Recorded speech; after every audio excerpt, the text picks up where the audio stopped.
जैसा कि हम जानते हैं, एडिट करने के लिए हमें एक नए प्रोजेक्ट की आवश्यकता होती है।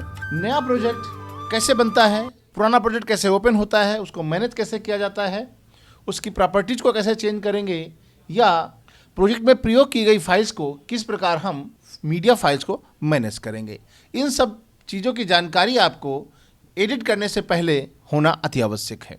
अब आप जानेंगे कि नया प्रोजेक्ट किस प्रकार बनता है। नया प्रोजेक्ट बनाने के लिए हमें फाइल मेन्यू में न्यू ऑप्शन के अंतर्गत आपको नया प्रोजेक्ट बनाने की सुविधा प्रदान की गई है, जिसका शॉर्टकट कमांड है कमांड 1, जिसका शॉर्टकट कमांड है command N। Command N press करके भी आप नया प्रोजेक्ट क्रिएट कर सकते हैं। हमने आपको प्रोजेक्ट के स्ट्रक्चर के बारे में या प्रोजेक्ट विंडो के बारे में हमने आपको पहले ही बेसिक ट्यूटोरियल में बता चुके हैं कि प्रोजेक्ट का कैसा स्ट्रक्चर होता है। इसके बावजूद हम आपको फिर से बता रहे हैं प्रोजेक्ट में क्या क्या चीज़ होती हैं। प्रोजेक्ट के अंतर्गत फाइनल कट प्रो एक्स के प्रोजेक्ट में इवेंट होती हैं जो हम यहाँ पर क्रिएट करते हैं। ये इवेंट्स हैं। इवेंट में ही हम प्रोजेक्ट्स क्रिएट करते हैं जो हमें यहाँ पर प्रोजेक्ट्स बनते हैं, जिसको हम प्रीवियस वर्जन में टाइमलाइन के नाम से जानते थे, और यहाँ पर हम इनको टाइमलाइन को प्रोजेक्ट के नाम से जानते हैं। और तीसरी चीज़ होती है प्रोजेक्ट के अंतर्गत क्लिप्स, जो मीडिया फाइल्स का प्रयोग जो हम प्रोजेक्ट के अंतर्गत करते हैं या टाइमलाइन पे करते हैं वो हैं। यानी हम 3 चीज़ों को मैनेज करके नया प्रोजेक्ट बनाते हैं। हम यहाँ पर न्यू प्रोजेक्ट यानी हम टाइमलाइन क्रिएट करते हैं। प्रीवियस प्रोजेक्ट में टाइमलाइन को हम सीक्वेंस के नाम से जानते थे और एक प्रोजेक्ट क्रिएट करते थे। यहाँ पर इवेंट के अंतर्गत ही प्रोजेक्ट क्रिएट किया जाता है। यहाँ पर प्रोजेक्ट का मतलब टाइमलाइन से होता है। बेसिकली यहाँ पर हम ये कह सकते हैं नई टाइमलाइन क्रिएट करने के लिए हम क्या करते हैं, जबकि प्रीवियस वर्जन में हम प्रोजेक्ट अलग चीज़ होती थी और इवेंट और टाइमलाइन अलग होती थी। यहाँ पर प्रोजेक्ट को ही हम टाइमलाइन बोलते हैं और प्रीवियस वर्जन में इस प्रोजेक्ट को हम सीक्वेंस के नाम से जानते थे। अब हम यहाँ पर फाइल मेन्यू में जाते हैं, नए प्रोजेक्ट का निर्माण करते हैं। Click on this new project. New project बनाने के लिए जैसे ही आप ऑप्शन पे क्लिक करेंगे तो आपके सामने न्यू प्रोजेक्ट विंडो ओपन हो जाएगी। यहाँ पर नया प्रोजेक्ट का नाम क्या होगा आप यहाँ पर दे सकते हैं, FCPX न्यू, राइट। यहाँ पर ये होता है कि आप प्रोजेक्ट के साथ ये प्रॉब्लम ये होती है, प्रोजेक्ट को किसी आप इवेंट के अंदर ही बना सकते हैं। आप बिना इवेंट के आप कोई प्रोजेक्ट का निर्माण नहीं कर सकते हैं, जैसा कि प्रीवियस वर्जन में सीक्वेंस का था। यानी नया प्रोजेक्ट एक सीक्वेंस होता है, उसे हम किसी इवेंट के अंतर्गत ही बनाते हैं।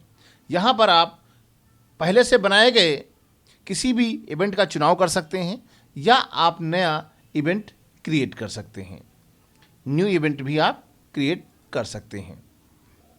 हम FCP10 इवेंट को ही रखते हैं। यहाँ पर आप टाइम कोड, जो प्रोजेक्ट आप बना रहे हैं वो टाइम कोड, उसका टाइम कोड किस तरह से आएगा या कहाँ से शुरू होगा, ये टाइम कोड आप टाइम कोड फील्ड में यहाँ से आप दे सकते हैं। तो आपका प्रोजेक्ट की जो टाइमलाइन है इस टाइम कोड के हिसाब से ही ओपन होगी। अगला ऑप्शन है वीडियो प्रॉपर्टीज़। वीडियो प्रॉपर्टीज़ यानी ये होता है set based on first video clip. यानी इसका मतलब ये है कि हम यहाँ पर प्रोजेक्ट क्रिएट कर देते हैं, लेकिन प्रोजेक्ट की सेटिंग है जो है उस समय निश्चित होगी जब आप पहली क्लिप टाइमलाइन पे ड्रॉप करेंगे। जैसे ही पहली क्लिप आप टाइमलाइन पर ड्रॉप करेंगे या रखेंगे, वैसे ही आपके प्रोजेक्ट की जो सेटिंग है, वीडियो प्रॉपर्टीज की जो सेटिंग है, वो आपके उस क्लिप के अनुसार एडजस्ट हो जाएगी। अगला ऑप्शन है कस्टम। यदि आप इस पर आप नहीं रखना चाहते हैं तो कस्टम ऑप्शन पे क्लिक करें। यहाँ पर आपको बहुत सारे ऑप्शंस मिलते हैं। यहीं पे आप अपना प्रोजेक्ट की सेटिंग जो है, वीडियो प्रॉपर्टीज़ 1080p यानी प्रोग्रेसिव HD कर सकते हैं, 1080i इंटरलेस्ड HD कर सकते हैं, 720p यानी HDB प्रोग्रेसिव HD कर सकते हैं। यदि आप इंडिया में रहते हैं तो हम लोग PAL HD का प्रयोग करते हैं, और यदि आप इंडिया से बाहर रहते हैं तो हम NTSC SD का प्रयोग करते हैं। कुछ कंट्रीज़ में NTSC पे वीडियो पे वर्क होता है, जैसे कि UK, अमेरिका, ब्रिटेन आदि। PAL का प्रयोग हम इंडिया में PAL का प्रयोग करते हैं। इसके अतिरिक्त यदि आपका प्रोजेक्ट 2K, 4K या 5K है तो उसके अनुसार भी आप यहाँ पर टाइमलाइन की सेटिंग दे सकते हैं।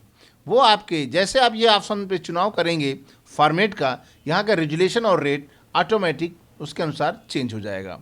फिलहाल हम यहाँ HD में काम कर रहे हैं, 1080i HD करेंगे।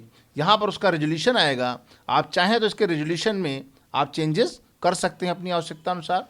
फ्रेम रेट में परिवर्तन भी आप यहाँ से कर सकते हैं। इंडिया में हैं इसलिए हम 25i का ही प्रयोग करेंगे। Audio render and properties use default setting, आप डिफ़ॉल्ट सेटिंग यहाँ पर दी गई है, इसी को यदि मानेंगे तो आप ऐसे चलेंगे। आने वाला प्रोजेक्ट इसी के आधार पर वर्क करेगा। यदि आप इसमें भी कस्टमाइज़ करना चाहते हैं तो आप यहाँ पर इसकी चेंजेस कर सकते हैं। एप्पल प्रोरेस के अलावा आप यहाँ पर एप्पल LTSC कई सारे और ऑप्शन हैं, इनका चुनाव करते हैं।